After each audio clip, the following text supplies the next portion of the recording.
정성을 다하는 국민의 방송 KBS 주진우 라이브. 그냥 그렇다고요.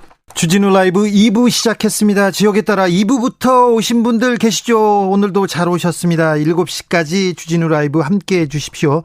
라디오 정보센터 다녀오겠습니다. 정한나 씨.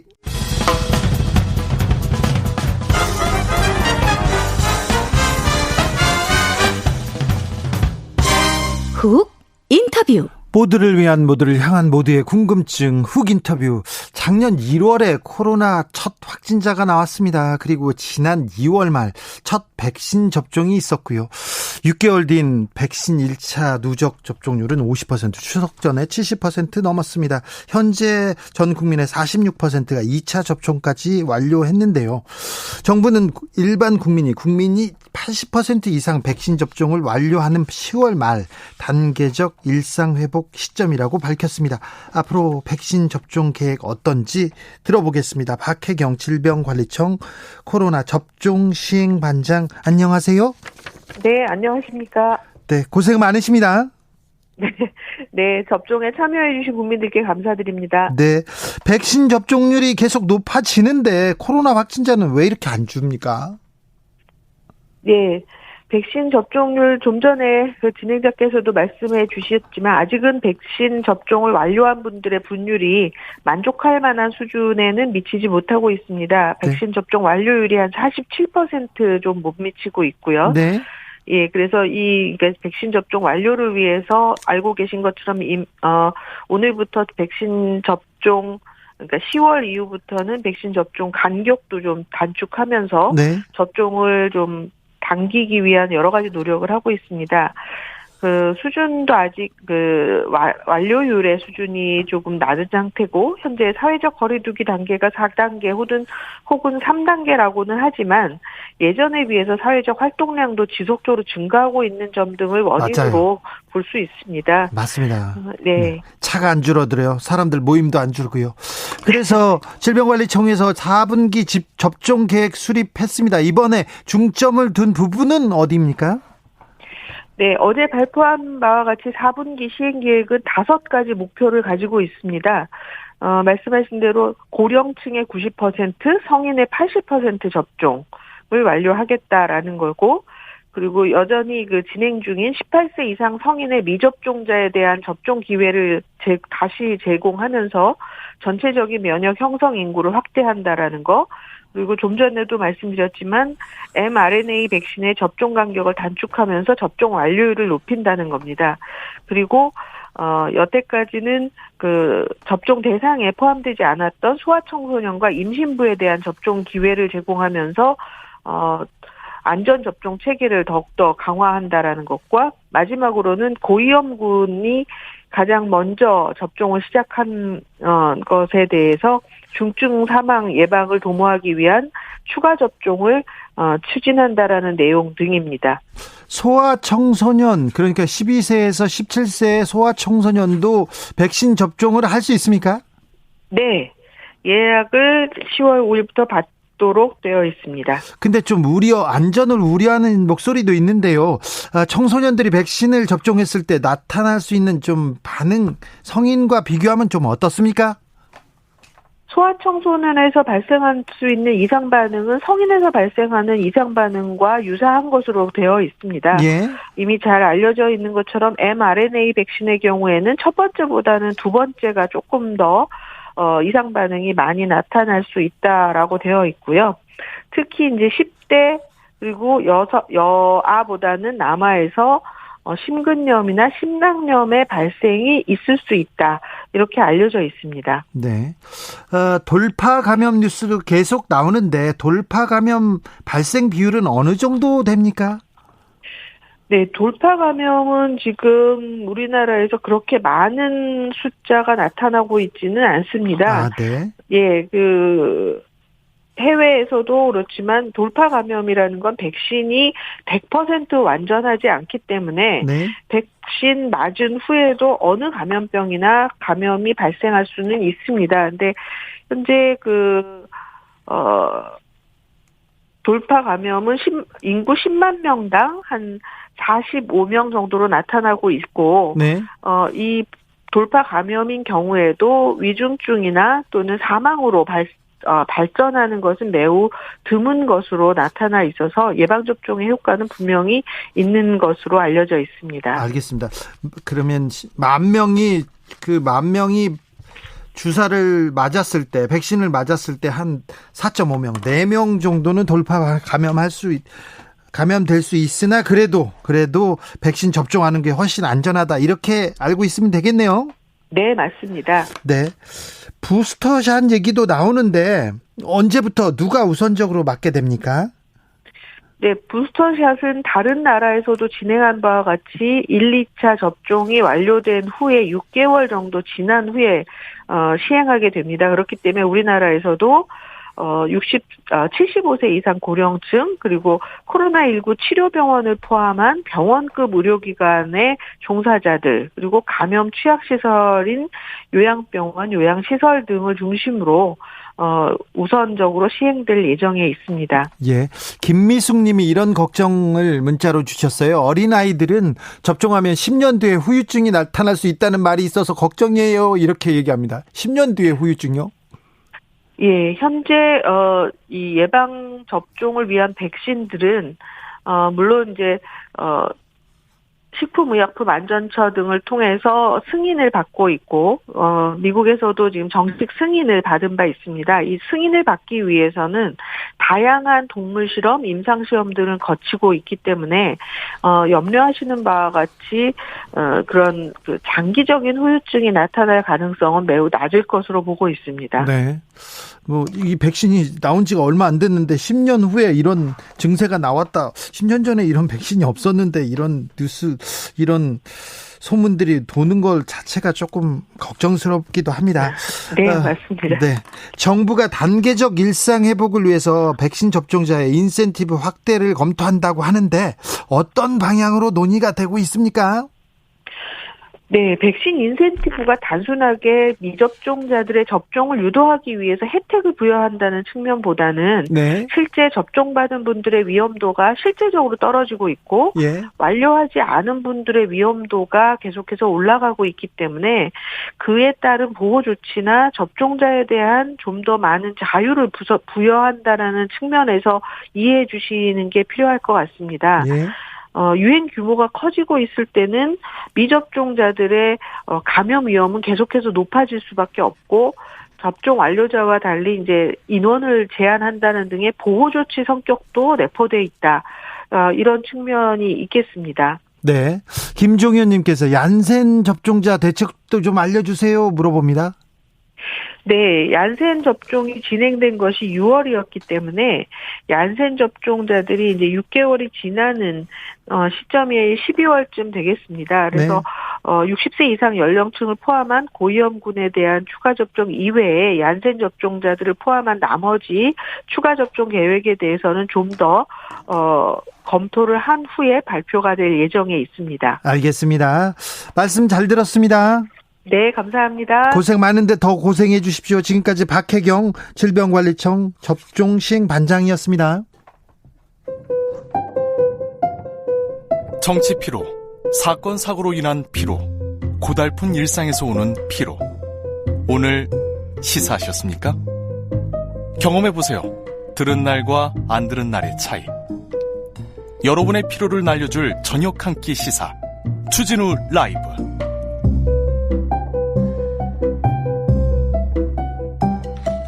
훅 인터뷰 이어가겠습니다. 이번에는 북한으로 가보겠습니다. 얼마 전까지만 해도 대화할 것처럼 정상회담을 얘기하더니 오늘은 미사일을 쏩니다. 북한의 속내 궁금한데요. 북한 오늘자 노동신문 논설에서 모든 것이 부족하고 어려운 지금 힘든 시기일수록 사상을 다잡아야 한다, 이렇게 얘기합니다. 어려운 시기를 직접 얘기하는 걸 보니 조금 변화가 있을 수도 있을 것 같습니다. 북한 상황 짚어봅니다. 정세현 전 통일부 장관, 안녕하세요. 예. 김여정 부부장이 정상회담을 얘기하더니 그 다음에는 또 미사일을 쏘았네요. 정상회담 얘기를 하면서 네. 그 담화에 이중 기준은 참 옳지 못하다 그러지 않았어요? 네. 자기들이 하는 군사행동은 모조리 도발이고, 네. 남쪽에서 하는 그 군사행동은 그 자유력을 강화하기 위한 것이다.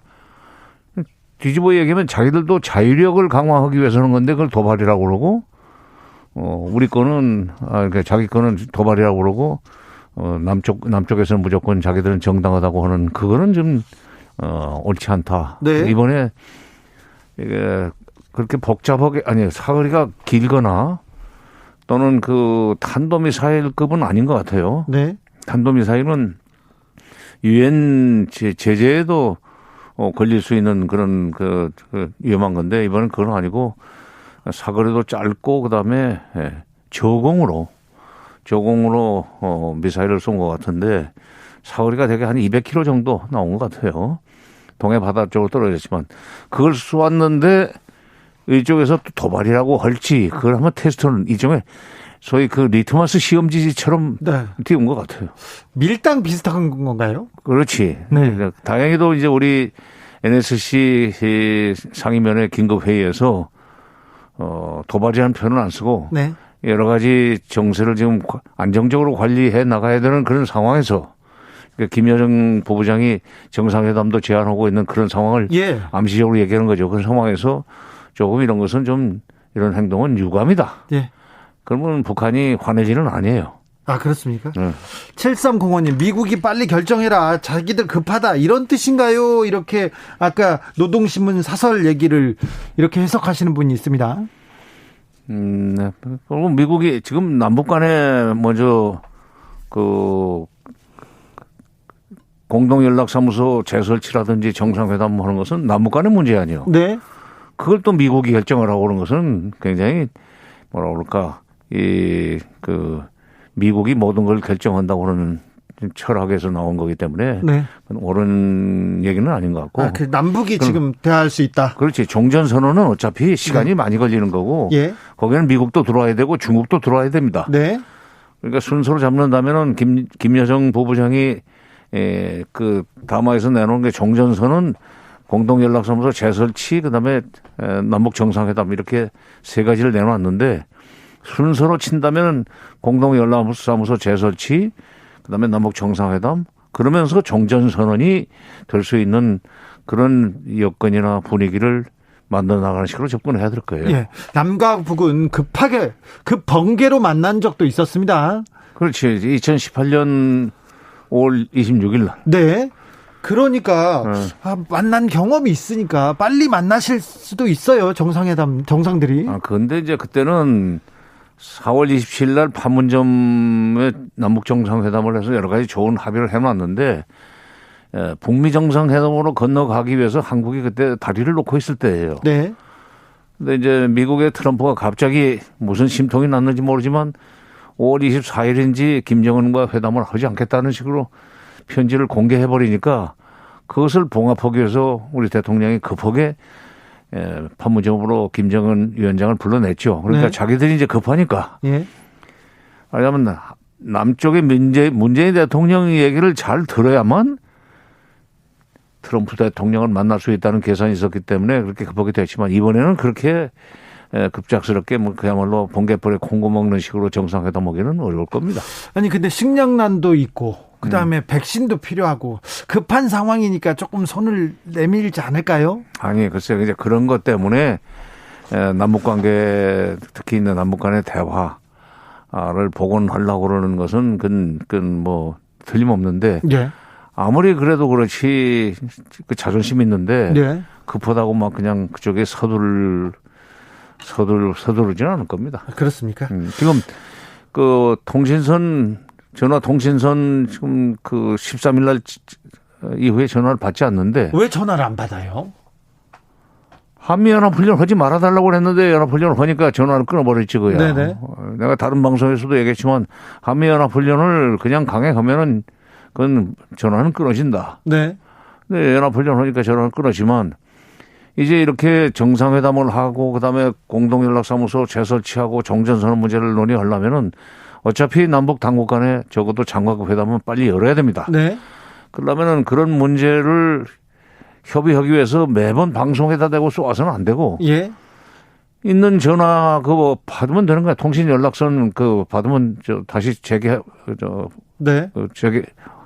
가동을 재개하면 되는데 근데 지금 일부에서는 저희들이 끊었으니까 저희들이 먼저 재가동 시키면 되는 거 아니냐는 식으로 얘기하는 사람들이 있대요. 근데 네. 지금 저희들이 끊었기 때문에 자기네들이 끊었지만 이쪽에서 김여정 그 부부장이 정상회담이나 무슨 연락사무소 재설치 같은 얘기를 제안했는데 그거는 남북 당국 간의 대화를 빨리 하자는 얘기예요. 예. 그러려면 이쯤 됐으면은 지금 통일부 장관 정도가 나서 가지고 좋다. 그런 김여정 부부장이 제안한 여러 가지 남북 관계와 관련된 사안들을 논의하기 위해서는 도리없이 장관급 회담으로부터 시작해야 되겠다. 장관급 회담 해봐가지고 가령 통신 연락사무소 공동 연락사무소 재설치 같은 것은 뭐 국장급 과장급에서 또 협의를 해야 될 그 일도 있어요. 그러나 하여튼 회담을 가지쳐야 되는데 그러기 위해서는 통신 연락선을 빨리 복원을 해라. 네. 늦어도 지금 막 10월 1일부터는 전화를 좀 받아라 하는 얘기를 할 필요가 있어요. 좀 물밑에서는 하고 있겠죠? 아니 근데 뭐 그렇게까지 물밑에 글쎄요. 박지원 원장이 국정원장이 좀 김여정 그 부부장과 그 하트라인으로 좀 통하는 것 같아요. 네. 그래요? 네? 그렇습니까? 뭐 그렇게 보여요. 네. 근데 그런 얘기를 이렇게 물밑으로 하는 것보다는 이제 김여정 부부장이 공개적으로 이렇게 정상회담 하자는 얘기까지 했으면은 정상회담을 준비하기 위한 실무회담을 위해서도 남북은 만나야 되고 그러려면은 날짜 같은 거 장소 인원 뭐 누구누구가 회담에 갈 테니 어디서 만나자 이런 얘기를 하기 위해서는 연락선이 빨리 복원이 돼야 된다. 그러니까 늦어도 내일이면 더 좋고 네. 10월 1일까지는 좀 10월 1일부터는 전화 받아라 하는 얘기를 우리가 해야 돼요. 예. 듣자하니까 지금 통일부 장관은 10월 3일 독일 통일 30주년 기념 행사 때문에 막 독일로 곧 떠날 것 같은데 가기 전에 그 좀 일을 해놓고 가야 될 것 같아요. 알겠습니다. 통일부 장관이 좀 열심히 더 일을 해야 될 것 같습니다. 김여정 부부장이 지금 북과 남이 서로 생트집 잡으면서 시간 낭비할 시간이 없다 이런 얘기도 했어요. 지금이 좋은 대화를 하기에 좋은 시간인 거죠. 좋은 때인 거죠. 그러니까 이 문재인 정부가 지금 임기가 몇 달 안 남았지만 네. 그래도 임기가 끝나기 전에 뭔가 남북 관계를 다시 원상 회복시켜놓고 떠나려고 하는 것은 이제 판독을 한 거예요, 그 사람들이. 그렇죠. 그러면은 그거를 이제 이용해가지고 자기들이 필요한 아까 지금 주진우 기자가 얘기했던 무슨 식량 문제라든지 백신 문제 같은 것을 해결할 수 있는 기회를 만들려면은 될 수 있으면 빨리 만나야 돼요. 네네. 그러니까 그런 얘기를 그렇게 한 거예요. 5374님께서 대화할 준비가 돼 있다 하지만 만만하게 접근해서는 안 된다는 신호탄이 아닐까요? 미사일 쏜 거를 이렇게 해석한 저희 청취자가 있습니다. 아니, 그건 아니에요. 그건 아니고. 아니고. 그건 아니랍니다. 그런 군사 행동을 했을 때 또 도발이라고 하면 이제 화를 내고 또 무슨 네. 또 담화를 발표하겠지만 네. 그 유감 정도로 얘기를 했는데 화내면 안 되지. 알겠습니다. 예. 네. 김여정 종전선언 놓고 한미가 충돌했다. 조선일보에서는 이렇게 보도했던데요. 그렇게 쓰고 싶어하는 사람들이 있어요. 근데 종전선언 같은 중대한 문제를 유엔 총회 연설에서 할 그 예정을 갖고 있었으면 네. 한국 한국 외교의 속성상 네. 미국의 사전 반드시 통보를 했을 거고 예. 미국에서 어느 정도 나쁘지 않네. 네. 일단 그렇게 해서 바로 맞장구 치는 발언이 그렇지. 나왔어요. 그렇지. 바로 바이든 대통령도 이어서 유엔 총회 연설에서 자기네들은 그 남북 관계가 좋아지는 거 뭐 환영한다 하는 얘기 했단 말이에요. 네네. 종전선언 문제에 대해서도 미국은 한번 해봐라. 예. 될 것 같으면은 우리는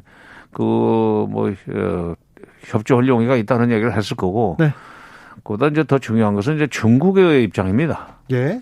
미국이 그동안에 트럼프 때는 중국을 빼고 하려고 그랬어요. 네. 남북미 종전선언을 하려고 그랬었는데 바이든 대통령 정부에 들어와서는 중국도 넣을 수 있다는 일종의 그 사인이 떨어지지 않았나. 그렇지 않고는 문 대통령이 그 조심스러운 성격의 소유자인 문 대통령이 남북미 또는 남북미중 4국이 한반도 지역에서 만나 한국전쟁의 공식적인 종료를 선언하기로 하였다는 중국 얘기를 들어갔죠. 그렇지. 그런 그 14 공동선언의 사항이에요, 그게. 네.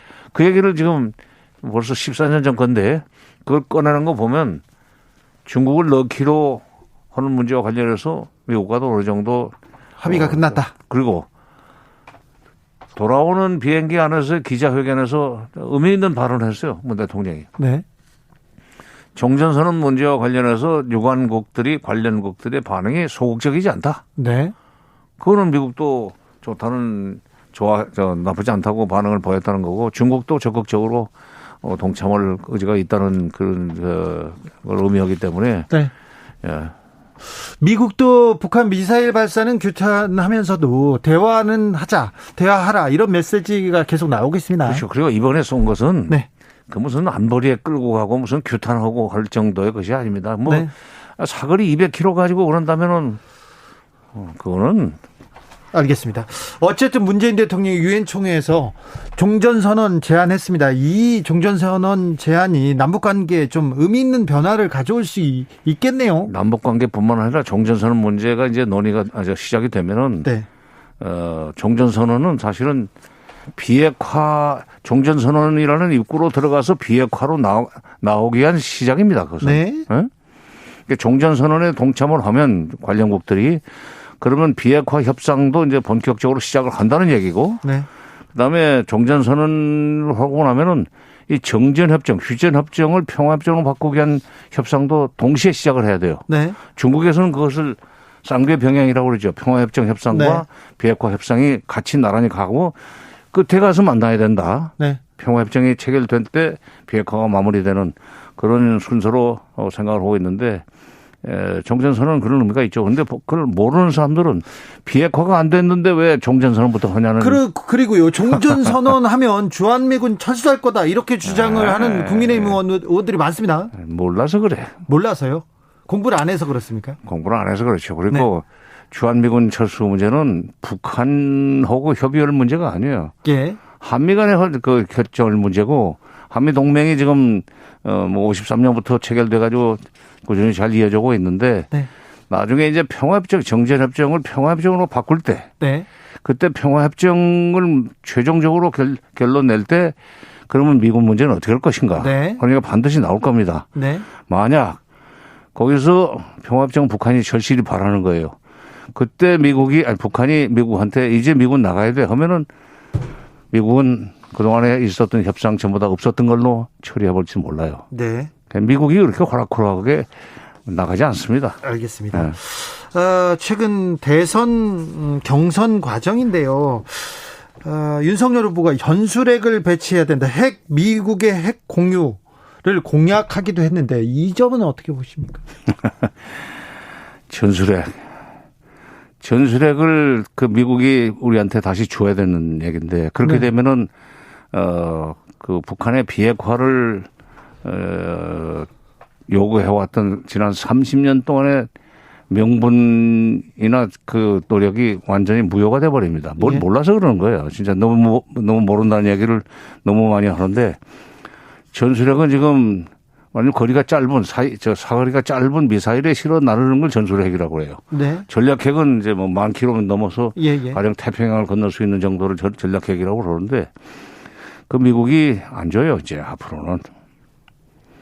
왜냐하면 남쪽에다가 전술핵을 배치를 하면은 북한의 핵 보유를 기정사실화하는데 정당화하는 효과가 생겨버리니까. 네. 그런 누가 그 전술핵을 배치해야 된다는 공약을 정책권을 써줬는지 모르겠는데 그냥 읽어대다 보니까 그렇게 된 거지. 아, 그렇습니까? 아무튼 우리도 핵으로 무장해야 된다 이렇게 주장하는 절대로 미국이 그렇게 허용하지 않습니다. 그렇습니까? 왜냐하면 한국이 핵무장 그러면 일본이 하려고 덤빌 거 아니에요? 네. 대만 가만히 있겠어요? 그렇죠. 미국의 동맹국 내지는 우방국들이 너도 나도 들고 일어나면은 소위 최대 핵 보유국으로서 미국이 가지고 있던 그 헤게모니 네. 또는 수프리마시 우월성 이게 깨지는데 중국도 바라지 않는 거고 네. 그거는 전술핵 배치는 일찌감치 오래전부터 그것은 대안이 아니라는 것이 이제 결론이 났는데 네. 그 캠프에 어떤 사람들이 그런 걸 써줬는지 모르겠네. 그 국민의힘 토론에서 작게 501호 관련된 질문이 나왔는데 그거 어떻게 보셨어요? 그 작게 501호 그 질문 홍준표 의원이 그 해가지고 질문해가지고 네. 윤석열 그 후보가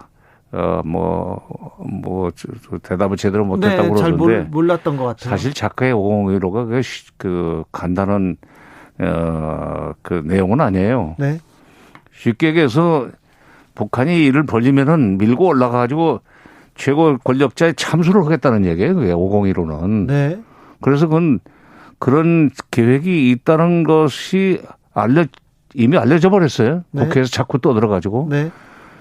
근데 그야말로 그 플랜 B에 해당하는 것이 있느냐 없느냐는 질문하는 과정에서 작게 501호가 있다는 얘기를 그냥 국방부에서도 해버려가지고 사실은 쓸 수 없는 계획이 된 겁니다. 예. 그 비상한 계획은 그 보안이 유지가 돼야 되는데. 네. 이제는 뭐 의미 없는. 네. 네. 장관님. 네. 남북은 만나야 됩니다. 대화를 해야 되는데 남북 정상회담 가능할까요? 김여정이죠. 김여정 부부장이 그 남쪽 정부가 그걸 바라고 있다는 것을 벌써 판독을 알아채고 네네. 자기 입으로 얘기를 꺼내놨는데 네. 웬만하면 되죠. 됩니까? 네. 언제 됩니까? 지금 이제 곧 10월이 되니까 준비 잘 하면 아마 11월이나 늦어도 12월 중에 되지 않겠나. 빨리 만나서 11월이나 12월에 만나면 성과를 좀 낼 수도 있겠네요. 그렇죠. 우선 뭐 남북 간의 과외 분위기가 좀 살아나야 되는 거고. 네. 그게 중국한테도 절대적으로 필요해요. 예. 베이징 올림픽을 2월 2일 날 개막하는데 네. 그 베이징에서 제일 가까운 거리에 있는 한반도가 저희들끼리 티격태격하는 그렇게 되면은 그 베이징 올림픽이 평화적으로 치러지지가 않지. 예. 그러니까 아마 남북이 정상회담을 할 수 있도록 중국이 적극적으로 지원하려고 봅니다. 그렇습니까? 그러니까 중국이 지원한다는 얘기는 뭐냐면은 북한이 정상회담 준비하는 과정에서 쓸데없이 턱없이 많은 요구를 제기하지 않고 일단 모양새를 만들어라. 네. 그런 식으로 중국이 역할을 해 주려고 봐요. 다른 갈등도 조금 더 만들지는 않을 것 같아요. 그러면요. 그렇죠. 그런데 또 이렇게 남북 정상회담을 또 우려 섞인 시선으로 보는 사람들도 있어요. 그런 사람들은 꼭 뭐가 걱정이에요? 그 얘기는 해야 되는데 대화는 해야 되는데 대화하는 것조차도 대선 앞두고 쇼한다 이렇게 얘기하는데 선언적인 내용 말고 조금 실질적인 성과를 얻어낼 수도 있겠죠. 정상회담을 해가지고 네.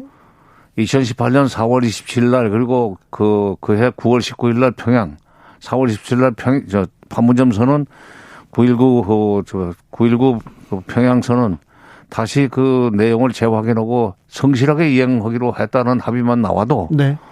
다음 정부는 보수 정권이 들어서 가지고 완전히 뒤집을 것이 아니라면 정말로 밥상을 완전히 차려가지고 네. 정부가 국민들을 위해서 평화 분위기를 만들 수 있는 그 기반을 조성해 주는 거예요. 네. 그러니까 새로 무슨 남북 간의 그 정상들이 만나가지고 새로운 내용을 만들기 위해서 밤을 새고 할 일은 없습니다. 네네. 그러니까 4.27 선언과 9.19 선언의 재확인 및 성실한 이행 이거를 약속하는 정도로만 하고 그리고 그걸 이행하기 위한 여러 가지 하부 구조를 짜놓으면 되는 거고 그 시간도 별로 안 걸리고 그렇게 되면은 미국도 이제 남북 관계를 적극적으로 밀어주면서 내 생각에는 우리가 서둘러서 미국을 설득해가지고 그 북한한테 좀 백신 좀 주라고. 네. 왜냐하면 거의 2,500만인데 네.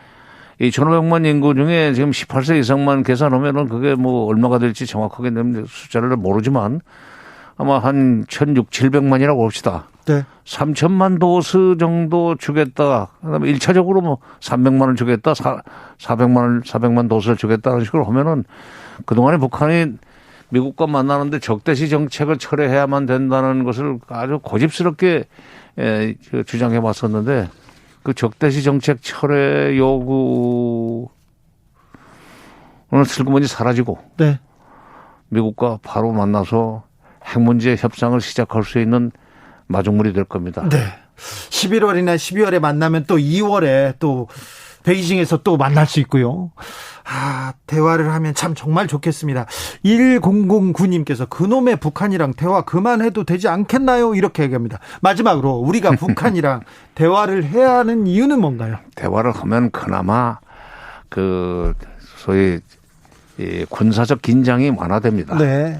군사적 긴장이 고조되면은 남북 관계가 끊어져 있을 때는 남북 대화가 중단되거나 경색돼 있을 때는 북한이 사소한 군사 행동으로도 우리 국민들은 불안해해요. 그렇죠.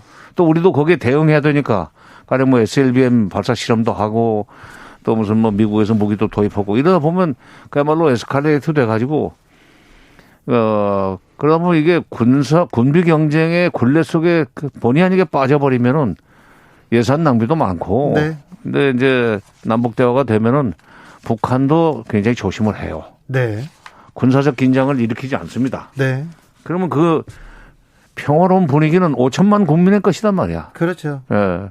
네. 그러니까 북한이 얄미워도 북한을 따독거려 가면서 그 군사 행동을 하지 않도록 끌고 가야 될 책임이 분당국인 대한민국 대통령의 가장 큰 일이에요. 네. 한국 1인당 방위비 부담금이 130만 원이 넘는데 이건 일본의 3배가 넘고요. 미국 그 다음에는 우리나라가 거의 국방비 비중이 크지 않습니까? 바로 그 이유 때문에도 그러니까 남북 관계가 좋아지면은 그 서로 그 국방력 강화에 신경 안 써도 됩니다. 네.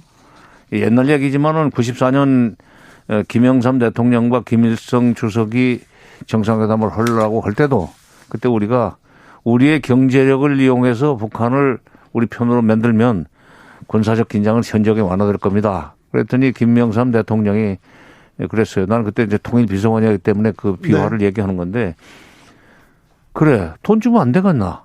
경제 협력과 군사적 긴장 완화를 이렇게 완전히 하나의 그 구조 속에 엮어버리는 거예요. 네.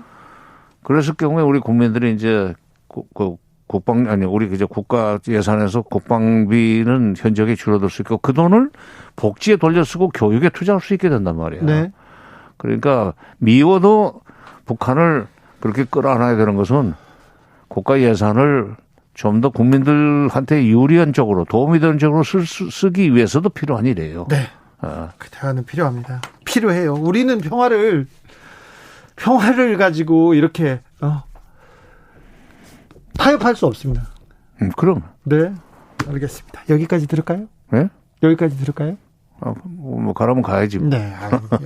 오늘 말씀 감사합니다. 정세현 전 통일부 장관이었습니다. 교통정보센터 다녀오겠습니다. 김한나 씨.